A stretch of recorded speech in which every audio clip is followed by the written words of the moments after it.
Okay, hey Fandom, we are live. Thanks for joining us. I am your host, Jeff Hasley, and we will be joined today by Mitt Bitonti, offensive line expert. We're going to talk about the offensive line. We're going to talk about the Panthers' offensive line, who they might target in the draft, and everything in between. So stay tuned.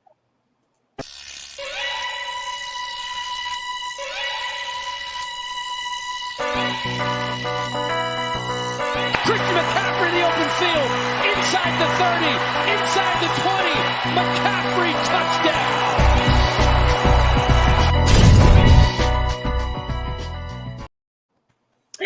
And we are back. All right. Am I the only one who thought we were going to skip over the intro music? I'm like, wait, are we not doing the intro music? No, we had to do the intro, then the intro sort of thing. All right. Anyway, Fandom, welcome to the show. Brittany and Tom, welcome. Joey, welcome. And Matt, welcome. It's great to have you here. Before we start talking about you and about the offensive line for the Panthers, and this is our topic for today, I kind of want to just take 2.5, 3 minutes and just talk about this Sam Darnold trade real quick. So I want to get your opinion and just right off the cuff, knee-jerk reaction, whatever, your first 20 seconds on what you think of the deal for Carolina, for Darnold, however you want to spin it. Let's start with you, Joey. Well, the trade's good. I like the trade. It's a good trade for Carolina. I think the Jets got some good picks also at their end. I'm kind of a little bit heartbroken and sad that Bridgewater didn't get his fair shot on this. So, well, we'll see where he goes. My thing is, I think maybe, Texans are looking for a quarterback. Hey, you never know. I mean, right now they've got Tyrod Taylor and, of course, Deshaun. And we don't know about how long Deshaun Watson might be suspended due to those lawsuit issues that he's facing. So, yeah. Brittany, Tom, what do you think? Well, I mean, my initial, you want to talk about knee-jerk reaction. When the news first broke, I was like, damn, pardon my French, but. And then I thought about it because, of course, when you're first, I grew up with Jets fans. You got to remember, my father and my brother are Jets fans. My brother goes to the International Church of Sam Darnold. He was devastated. He texted me within minutes of the news breaking. Shout out to my brother, Joseph. He was like, you're getting a good one. And I thought about it because a lot of people in the fan base were very uncertain when we signed Robbie Anderson. They were like, but Robbie Anderson, when utilized in the correct system, he really thrived with us. I felt like he had a really great, season. He performed, he lived up, and knowing that Darnold already has that chemistry built in with Anderson from that time on the Jets, I really feel like he wasn't given. You want to talk about Joey? Just to piggyback off what you said, I don't feel like Sam Darnold was really given a fair chance. He did not. He wasn't coached. Oh no, I agree. He had nothing around him. He had Crowder, he had old ass Frank Gore, and I mean he really didn't have weapons. So I think you give the kid the weapons that he would get with us. And he's young. Okay, I love the fact. 23. We were gonna go in on Matt Stafford. Matt Stafford is older. We're getting a younger kid. We're getting a 23-year-old kid who hasn't quite hit his prime. If he's coached right, I see potential in the pick, personally. Yeah. Oh, no, I think it's lower risk than the Stafford trade. The Stafford, you're giving up a first-round pick, and you're getting a guy that's 34 at the tail end of his career. If you don't win in a couple of years, it's game over. But you're giving up a second-round pick in the future, and you got still in his rookie contract, fifth-year option. Like I said, it's basically 2 years, $23 million to have Darnold there. Hey, let's see what he can do. That's exactly it. And I'll just say really quick that all I think of in this particular move here is potential, right? And that's kind of what we're going by. He wasn't that great with the Jets, but it could be the reason why is because of the Jets. Matt, you can say something a little bit about that. But there's potential, and Carolina made a low risk, potentially high reward move here, and that's kind of what we're going to have to do. And I mean, right now, Darnold, the ball's in his court. He's the one who has to perform. He's got the coaching now. He's got the weapons. If he doesn't do it, well, then that's his own fault. So, Matt, you are a Jets fan. So what's your real quick take on this real quick before we get into offensive line? Well, first off, don't hold it against me. No, I'm very happy to be here and to talk about the offensive line. I'm not a quarterback scout by any means or any kind of expert on the quarterbacks. I've seen Sam Darnold take a lot of big hits. I've seen him make a lot of poor decisions. I think he's he's a competitor. He's a good dude. They waited this long to trade him because everybody in the building legitimately likes Sam Darnold. He's not like somebody they wanted to trade. He needed a fresh start. I think there's still hope for him. He's tough, and I think you guys are building a program over in Carolina, and that's what it's about. It's like, yeah, you want to have weapons. Yeah, you want an offensive line, but you want a program. Matt Rule's building a program.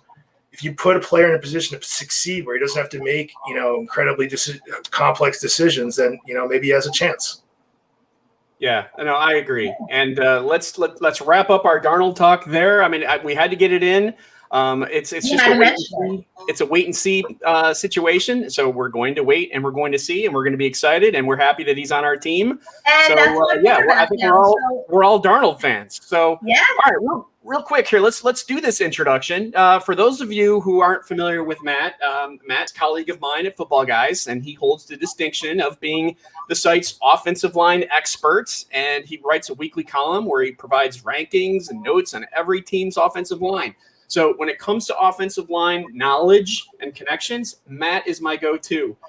We had him on the show last year. I just want to, officially welcome you back. It was a blast, and we're thankful to have you. So, Matt, tell us a little bit about yourself. What you're doing, what you're up to, and right on. Get started as this offensive line guru.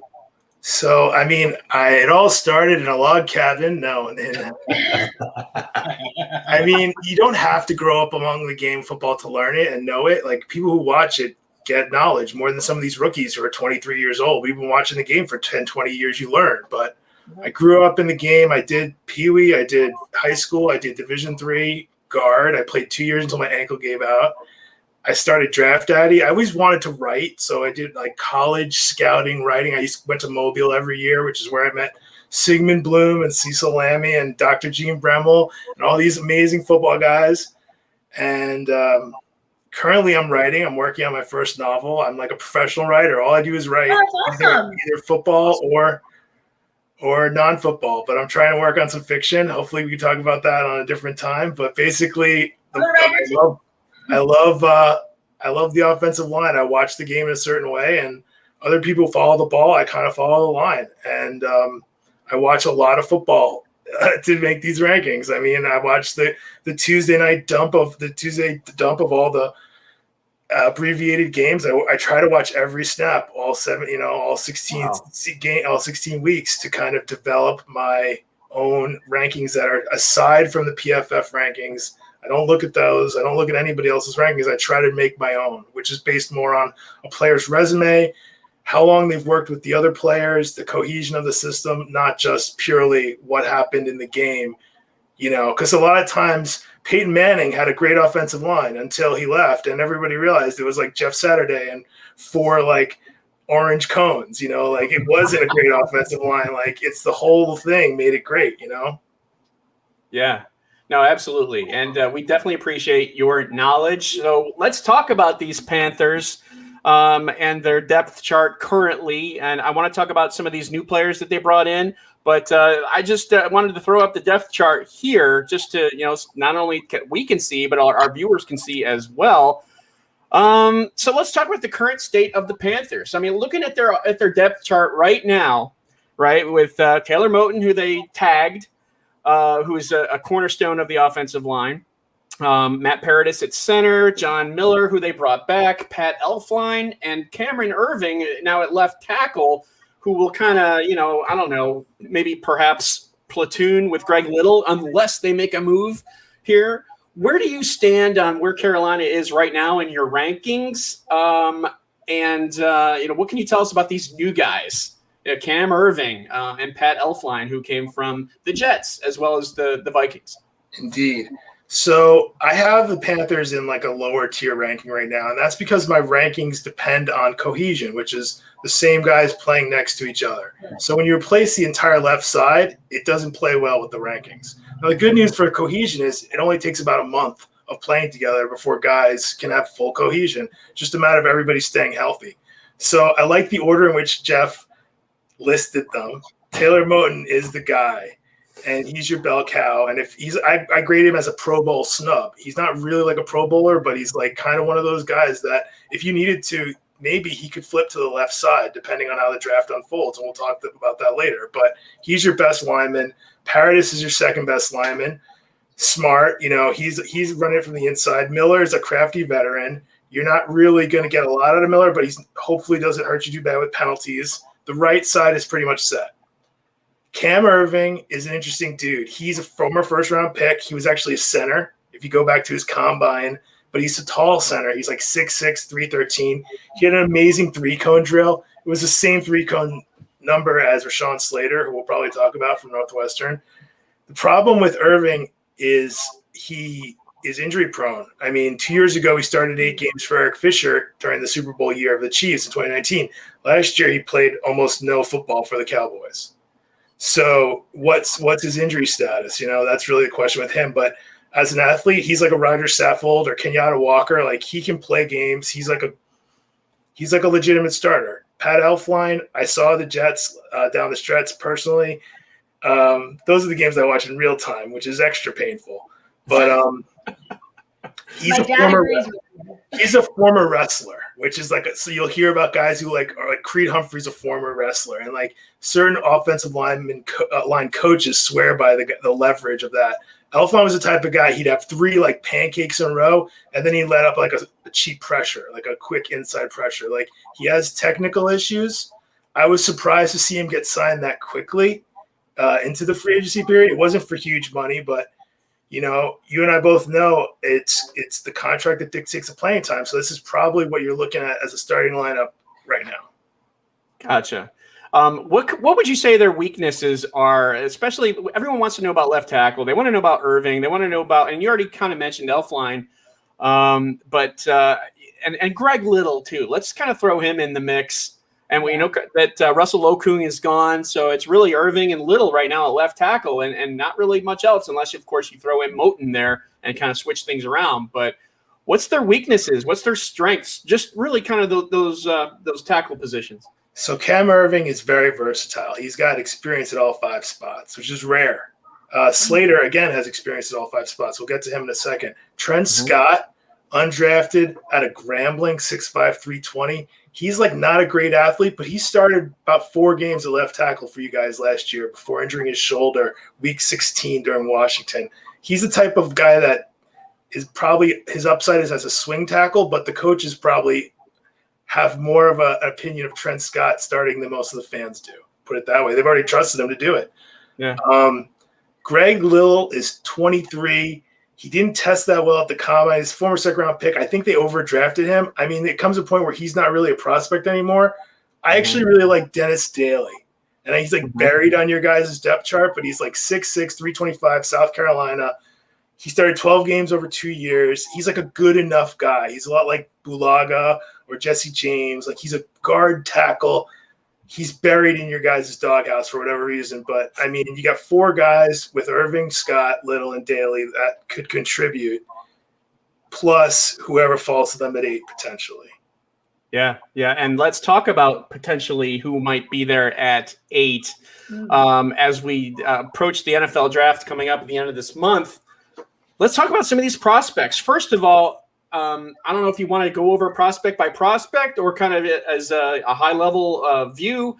How many offensive tackles are we talking about that have first-round talent? I mean, is there like 5 or 6? Yeah, I mean, I have 5 tackles and possibly 7 linemen if you include Creed Humphrey and AVT, from USC, the kind of guard tackle. But basically, you're looking at the elite tier of Penei Sewell out of Oregon and Rashawn Slater, and we could talk about those guys individually. But just as a, it reminds me of '97. I'm pretty old, And it was like the Orlando Pace, Walter Jones year, and everybody had their opinions. And back then, Orlando Pace was like the prototype of what you wanted out of a tackle. You could run behind him, which is what guys wanted in 1997. Mm-hmm. Walter Jones was not quite the perfect prototype, but they both had amazing careers, more Hall of Fame careers. Walter Jones lasted longer. Both were excellent. That's kind of how I see Slater and Sewell in whatever order you want to do it. So Sewell is the high-profile guy, the prototype pass blocker, the prototype outside zone guy. He's a little bit rawer than Slater. Slater's got the more professional, reliable, tenacious, technical. They're both super strong. They're both instant starters. It's really kind of like a personal preference at some point. It's like looking back on it, was Orlando Pace the right pick? I mean, he won a Super Bowl, but Walter Jones lasted like 10 years longer.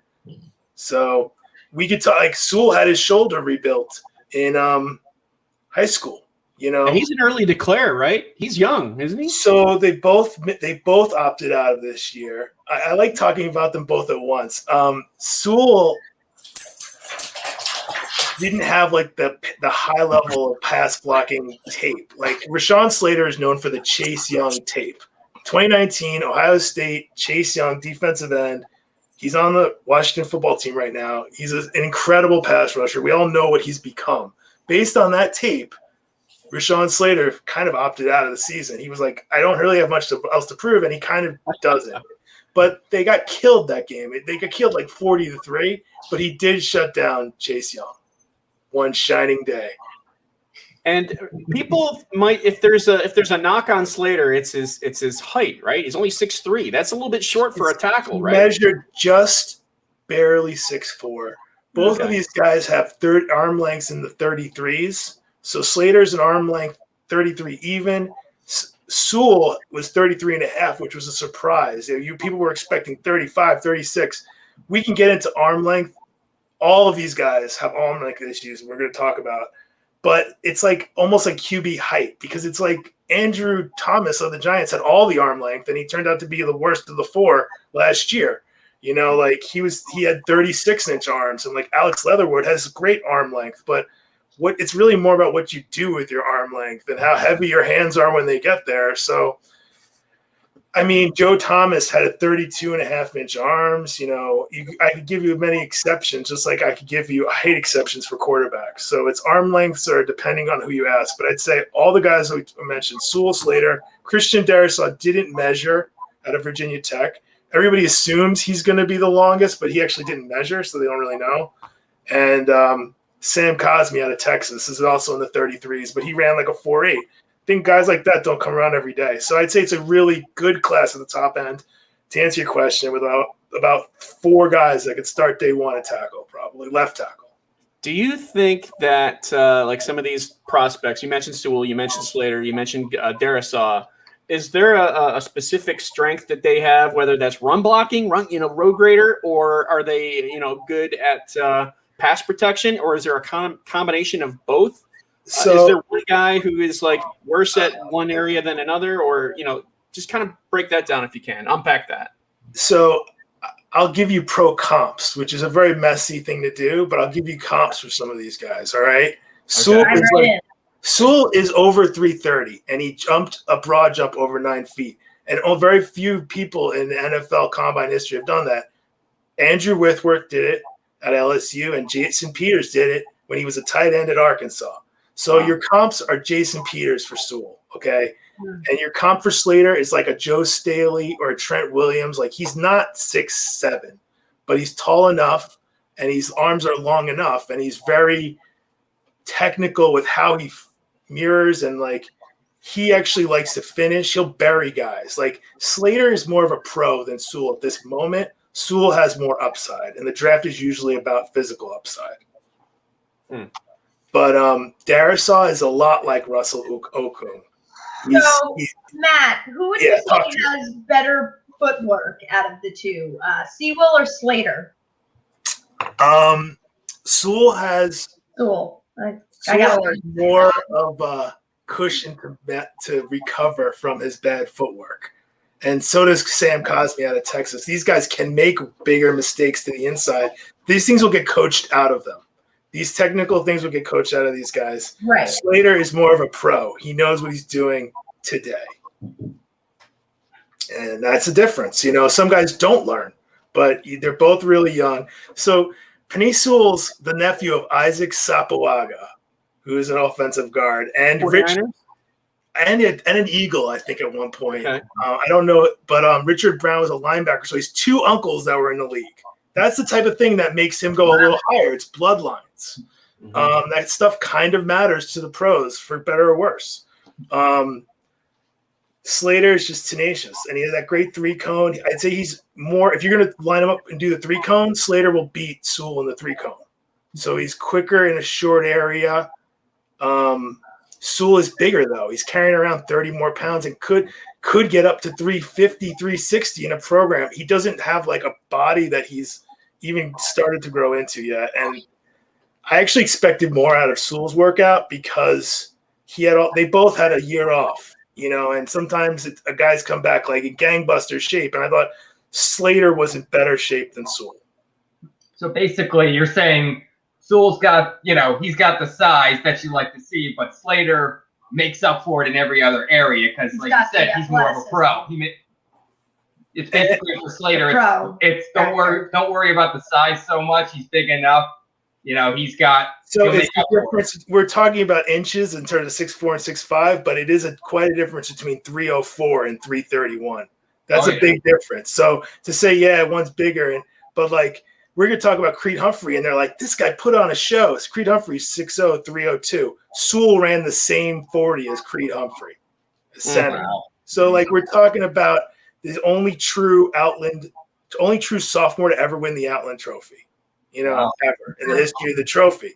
So, I mean, like, you could do it. Like, you could go by workouts, you go by bloodlines. There's a lot of reasons to like him.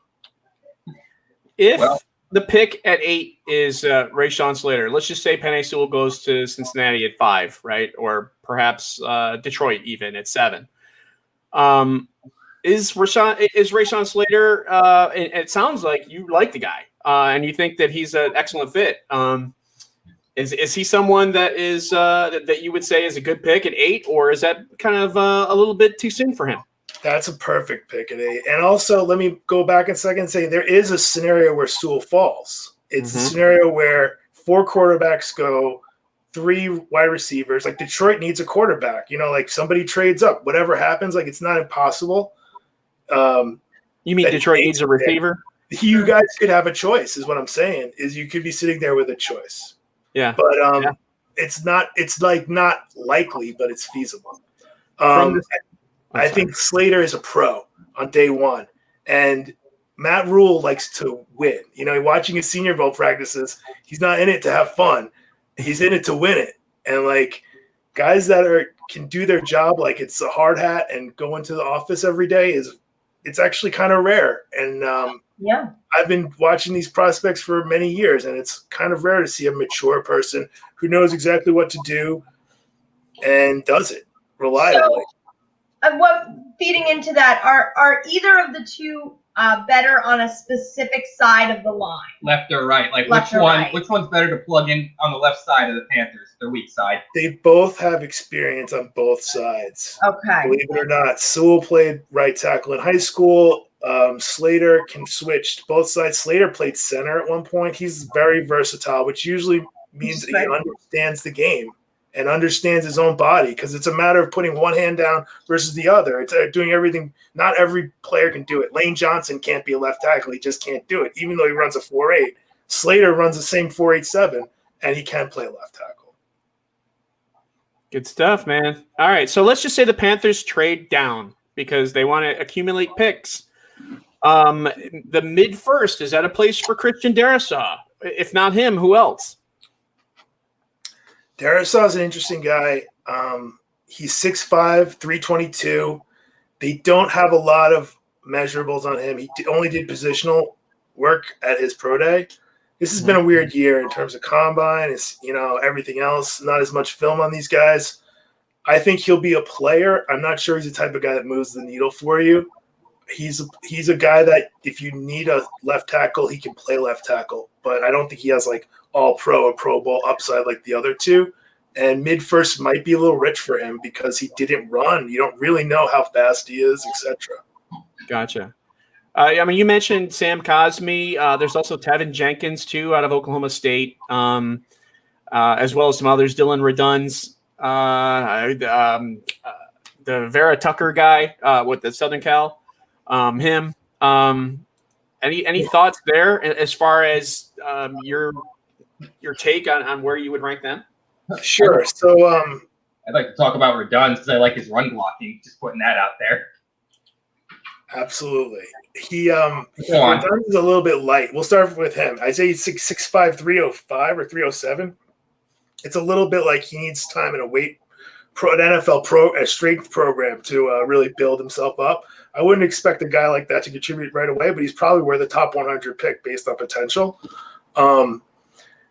Elijah Vera Taylor, he's remember Matt Filer out of Pittsburgh or Will Hernandez? He's like kind of a guard / tackle, mauler, not really a tackle, not really a guy you'd want at left tackle. I think Sam Cosmi out of Texas is like Taylor Decker, to go back to my pro comps. He's like tall.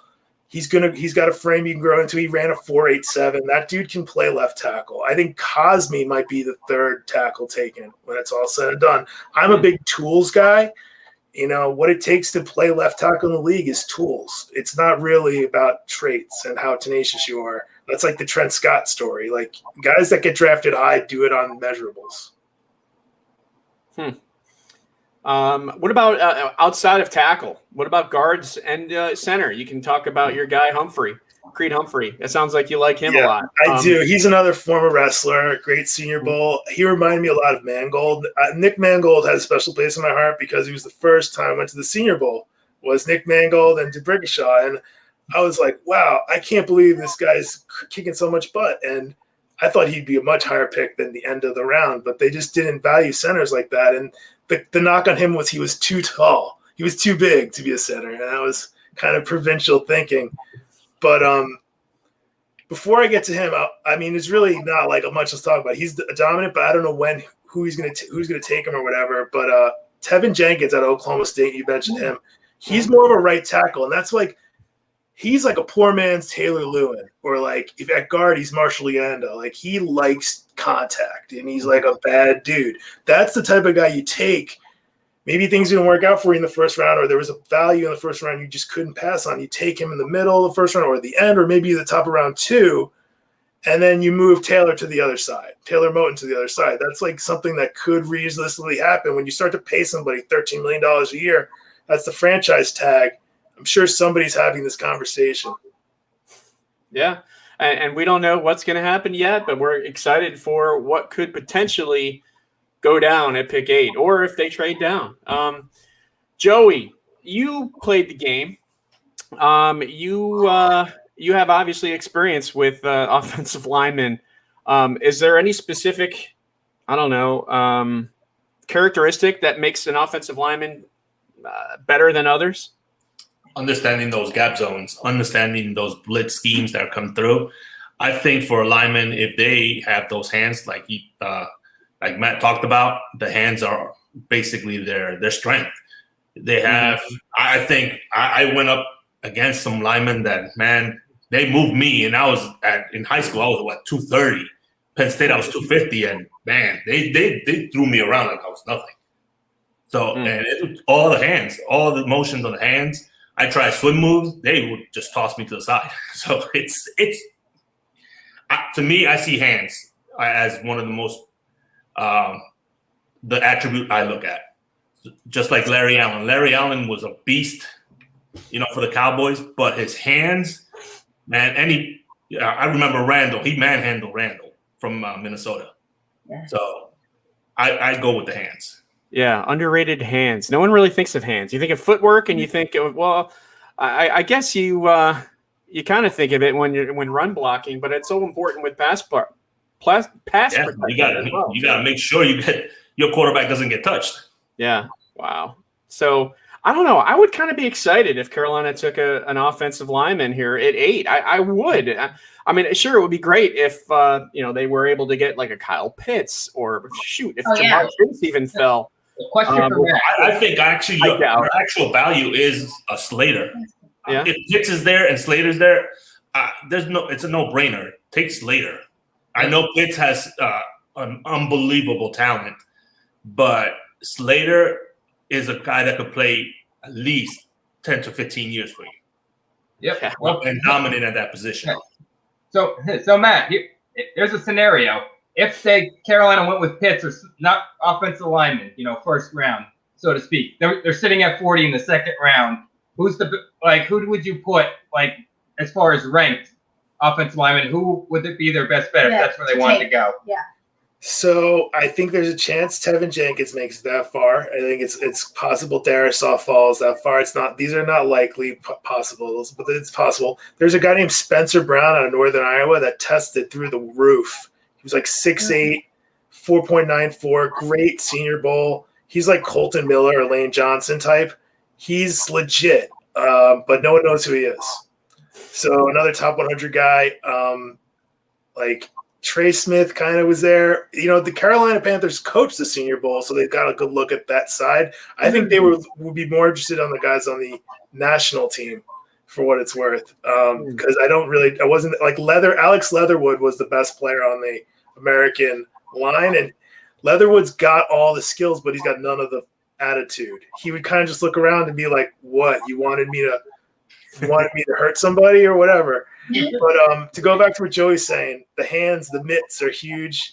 Penny Sewell had 10 and 3/8, 10 inch and 3/8, and they measure it from I don't even know where they measure, but he had monster hands. But again, there is a possible scenario where things get wrapped up. I think you most have to worry about the Bengals, but it's an interesting if you had the choice, because Slater's really good at it's timing with the hands as much as anything, because it's before the guy gets out of his stance and you time that pop just right. And you can see on the Chase Young film, he's holding Chase Young out where he can't get into him, and Chase Young just gives up because he's not a part of that. He wants to, use his speed and use his power. Yeah, he got dominated. Slater dominated him. From the snap, he dominated him. This is like that one game scenario. Again, I'm so old. I'm so freaking old. But I remember Vernon Golston had one game against Jake Long, and it was he beat Jake Long for 2.5 sacks. And Jake Long wasn't that great, and Vernon Golston wasn't that great. So it's really hard to look at one game, Well, it's a funny story with Joe probably remembers this. The Lions playoff game with the Cowboys with the Dez Bryant catch, I think it was.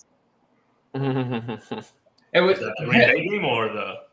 He had one of those iffy catches in Detroit. Yeah, either way, it was the Lion game we won. But my brother was just throwing compliments all over Martin that game, and then as soon as he says that, Sue is breaking through, and oh man. And then my little brother's just like, "Good job! Now Martin's getting his lunch eaten by Sue." Still around, by the way. Namdekong Sue's a beast. A guy like that. That's who goes 2 overall. Somebody who's a true world-class athlete. Matt, who are some day 2, day 3 guys who could potentially make some noise as a place in the league with the Panthers or any other team? Really, I'm just kind of curious about these prospects. Who is someone that you mentioned Spencer Brown, the Northern Iowa guy. Anyone else though that just kind of gives you that woo feeling? So I don't pretend to be a big Miami of Ohio film junkie, but there's a player named Tommy Doyle who tested out at 6'8", 5.12, which is that's going to get him drafted. Dylan Radness, North Dakota State, 6'6", 301, really good speed, needs maybe 20 pounds of muscle on him, a year or 2 of seasoning. People like Liam Eichenberg out of Notre Dame, I think he's pretty decent. He had a really good 3-cone, 7.53. That's maybe a guard. I don't buy on guards. People ask me who's your best guard prospect, and it's the worst tackle prospect is your best guard prospect. Right. It's like the dentist who couldn't be the doctor. I'm not interested in a true guard unless it's Quentin Nelson. Gotcha. All right. Oh, Well, Nelson. what's And that? by the way, Penei Sewell had the highest PFF grade of all time, higher than Quentin Nelson. That's like that 2019 tape was impeccable. So that's why he's like such a hype athlete. And the Bengals is probably where he goes because they draft like they're drafted out of a magazine, as if magazines still existed. Does Detroit have a chance to take an offensive lineman? I don't think so. They have such a need a quarterback. They let all 3 receivers leave in free agency. They signed Riley Rife to play right tackle. They're okay. They're not as bad off as other teams. I could see them taking the best receiver available on the board, and then perhaps, like let's just say Atlanta takes quarterback, right? We know 1, 2, 3 is quarterback, I think. Does Atlanta take a quarterback, or does Atlanta trade down and whoever got that pick take a quarterback? And then what does Cincinnati do? Do they take Sewell? Do they take Chase? The Chase and Joe Burrow combination is going to be hard to ignore. And then you got Miami, who wants either Pitts or Chase, whoever is available. And then that brings you to Detroit, which then brings you to Carolina. Devonta Smith is a natural fit there. I mean, I think he's going to go higher than people expect. Like, who wouldn't draft Marvin Harrison if you could again? I mean, it's not a perfect workout. I'm a tools guy, but there's some things that tools can't explain, And I think I am biased because I'm an offensive line guy. I think the Jets should take Sewell at 2. Nobody listens to me. They're going to take 4 quarterbacks. Maybe they'll take friggin' 5 quarterbacks. I don't know what's happening with the quarterbacks, but my value system is different than the league's value system. Yeah. Yeah, and Atlanta's is actually taking some calls on number 4, so you never know. They might trade out. I think Trey Lance will go real high. I think higher than people expect. Like, Trey Lance could go to San Francisco. He could go real high. He had a great pro day. And there's almost because of the CBA, because of that, I need a rookie quarterback to go to the Super Bowl with a rookie window. It makes them. If this was Madden or something, Penei Sewell might be a 99, and friggin' Wilson's a 91, but you have to take the quarterback. Yeah. It's all gonna come down to that, and we're looking forward to it. We love having you on the show. We hope maybe that you could come back afterwards, and you can talk to us also about the line and how we're doing, and where it's at now, and what we can look forward to here next year. But we'll wait until that time.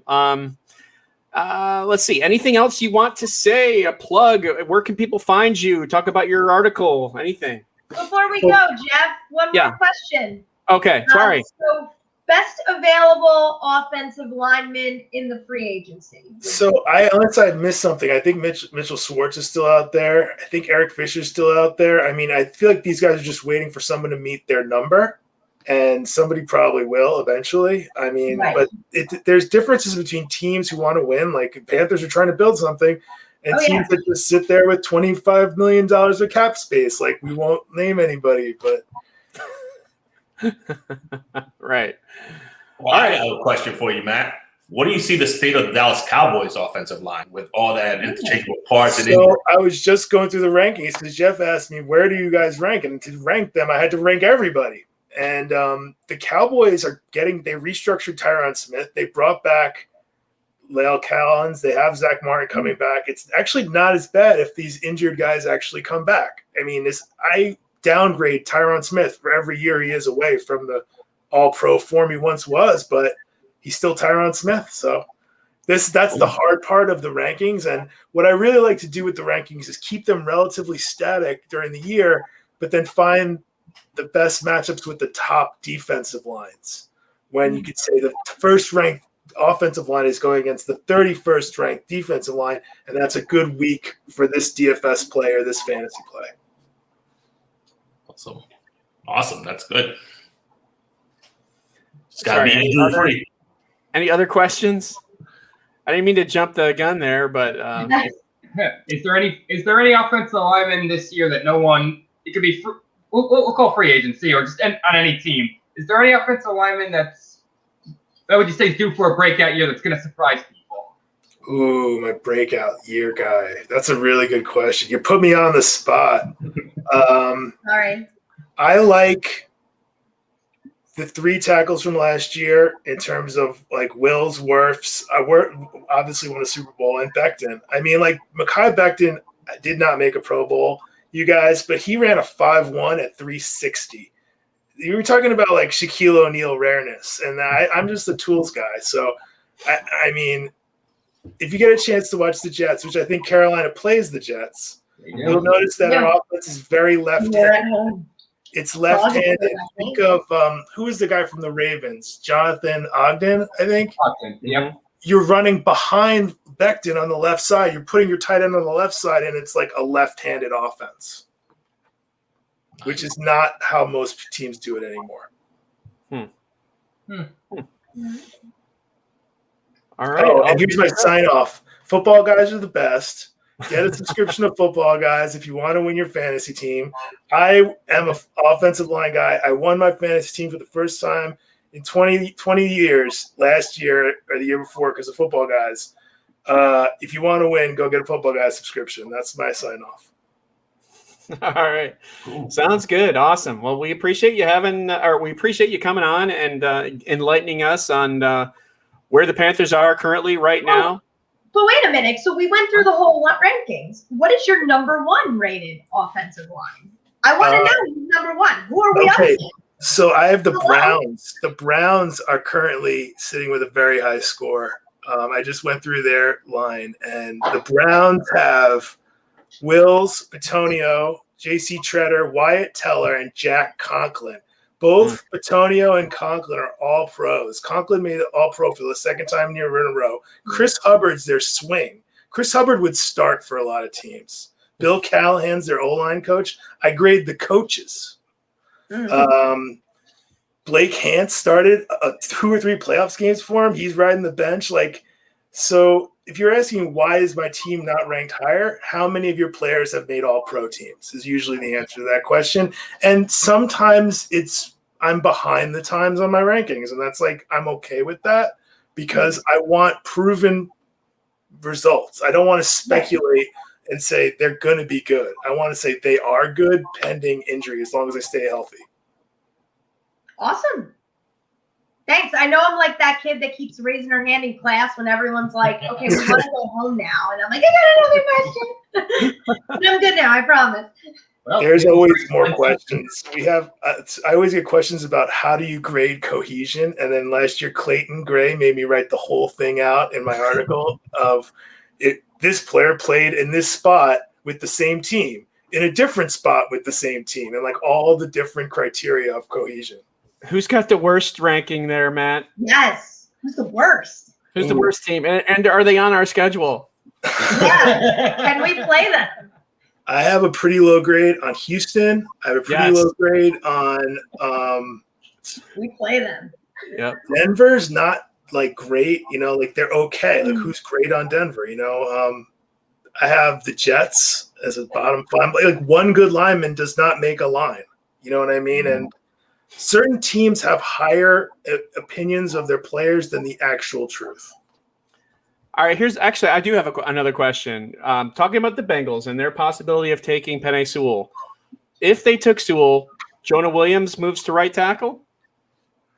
Ooh, yes, I would do it. I mean, what will end up happening in those situations? And they have you said they got Riley Reif.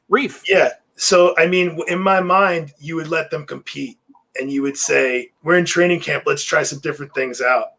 And if a player goes 5 and is a right tackle, that doesn't mean they can't be the highest paid lineman in the game. It just means that they're playing right tackle.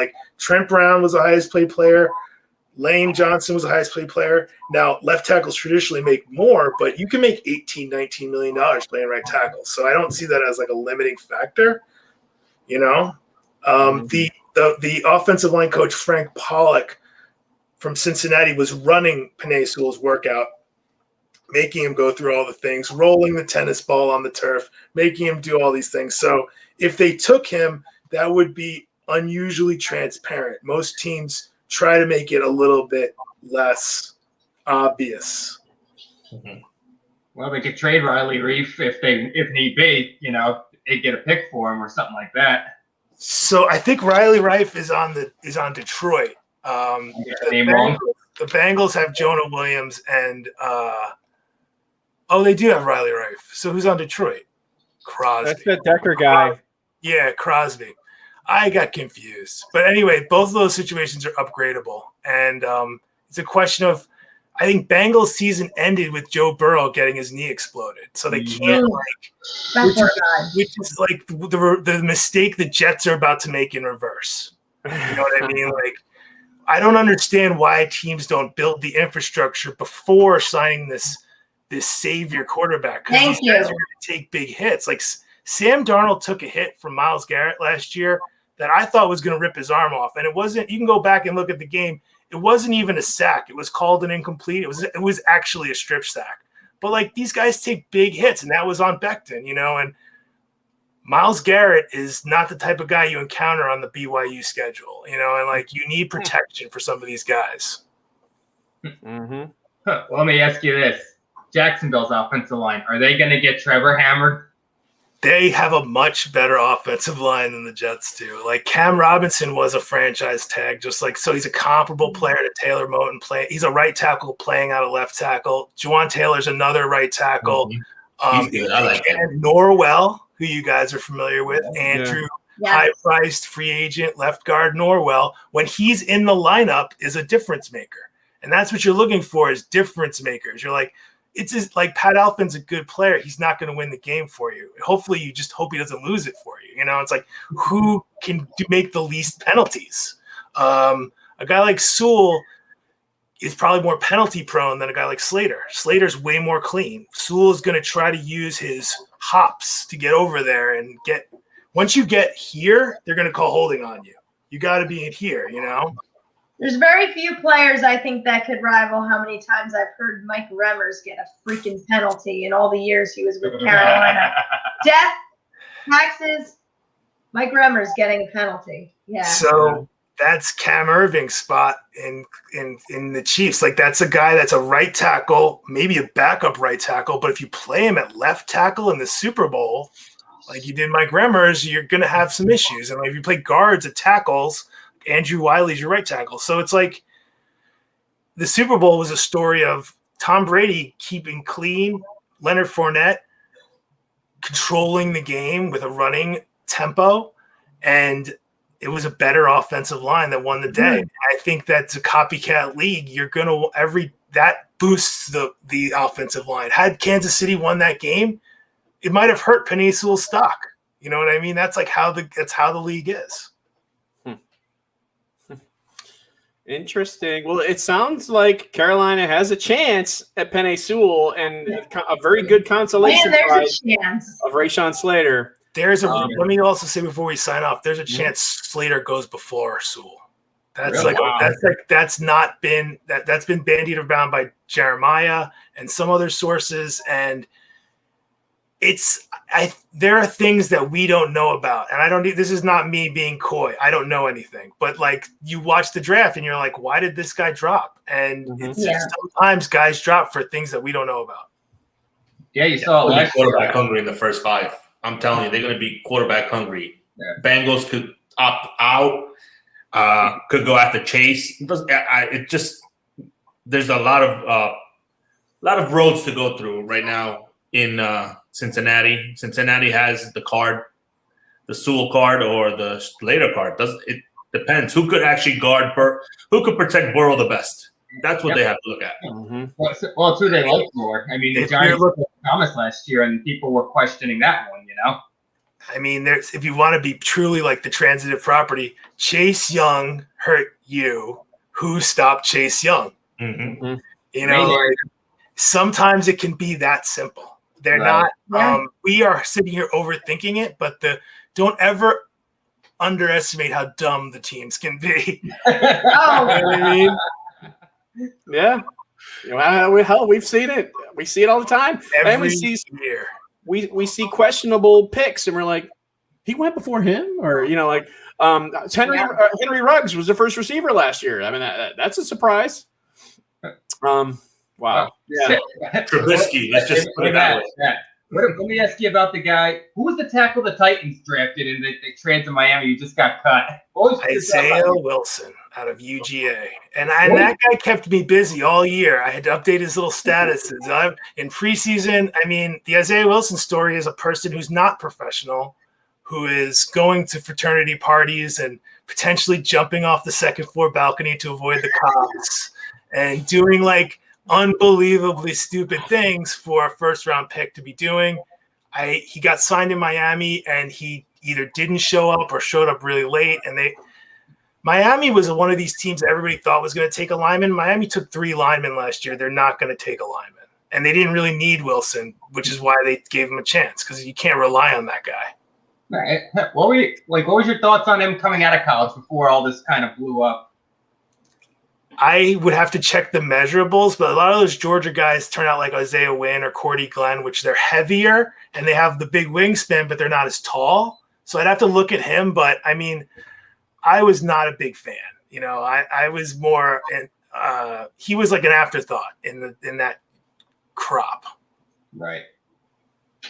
What a waste of a pick. He's still young and he's going to get every chance in the world. He's going to get 2 or 3 more chances if he wants it.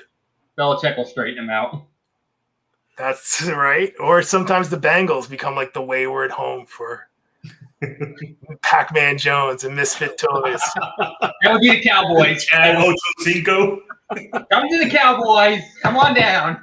I mean, the thing is, we're adults. I assume everybody here is an adult, and we have the experience of life. But when you're watching, these are kids, you know, when you go to the Senior Bowl and you talk to them and their parents are there. And like, I'm thankful that there was not TikTok when I was 21.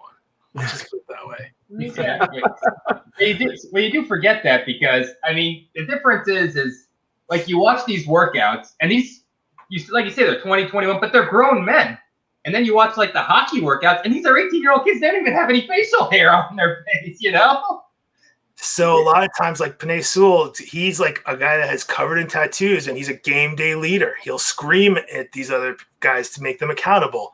Some guys react well to that. Some guys don't. It's like a Jamal Adams situation. Sometimes it becomes like he's really getting the team going. And sometimes it's like, will you just be quiet already? You know? Mm-hmm. So it's like, I think there's more to be said with their personalities. It's closer than people think, but there's a top tier and then there's beyond that.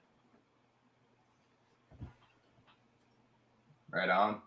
All right. Well, I mean, Carolina has they definitely have some options and they're in the right spot. And, you know, Matt, I think we can say this now. Appreciate you coming on the show and sharing your knowledge and anytime.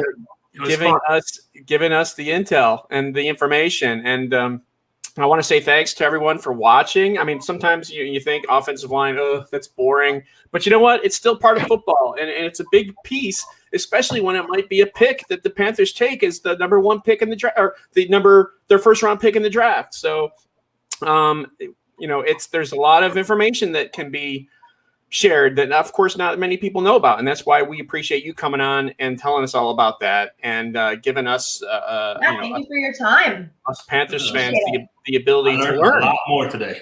So yeah, definitely appreciate it, and you know, we'll share the heck out of this and make sure that the fans know about you and about what we can look forward to here with the offensive linemen in this draft. So cool. Parting thoughts, anyone? Keep pounding. Go Cowboys. Keep pounding. Yes, keep pounding. All I say it's mono time in Carolina. Mono time. All right. Well, Matt, thanks so much. And we will see you next week when we have John Lobb on to discuss some draft prospects as well. So appreciate that. The Gridiron Scholar, if you guys are familiar with him. But thanks again so much, Matt. Take care. Keep pounding. Keep pounding.